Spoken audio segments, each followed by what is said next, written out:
for sure. Yours looking for a part in the bottom. BMW who slots in behind him, on board now.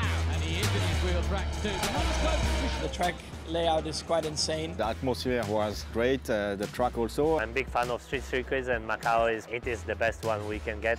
My favorite track I've ever driven, favorite race weekend I've ever been part of. Street tracks are always a big challenge, and Makau is probably the fastest street track you will find in the world at the moment. It's a crazy track. Macau is such a special place. The crowd is great. Yeah, the race is always spectacular. You never know what's going to happen. The circuit is really special. You have maybe the slowest corner of racing track that I saw. You have to know where you're going and where you put your wheels. A lot of fast corners, blind corners, and it's definitely very challenging. It's tight, you know, you have elevation changes, driving past brick walls, you're driving past everything. The adrenaline you get at that track is like no other. The adrenaline when you get when driving on this track, going close to the walls. I don't think there's another place really where you get that sensation. The track was technical in the town with uphill, downhill and really demanding. The second sector is even more extreme.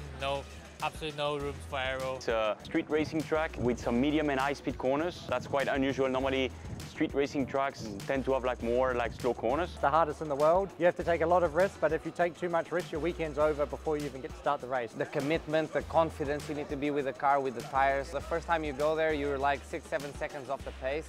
And just naturally you start dropping the lap times. It's not that easy for the engineers because it's a very complete racing track where you have long straights, big braking, slow, medium and fast corners. And actually to find a quite good setup and quite good balance with the car is actually also quite difficult. If you come out on top there, you can certainly know that you've done a great job. It's a race that can definitely shape the rest of your career. Team principals are watching. If I have to say which driver to choose, I would say the one who does well in Macau. I think it's just like once in a lifetime experience that you have to do it. I keep asking Porsche to bring me back. I wish I could have done it more than once. Lucky drivers to be going back there, I'm jealous.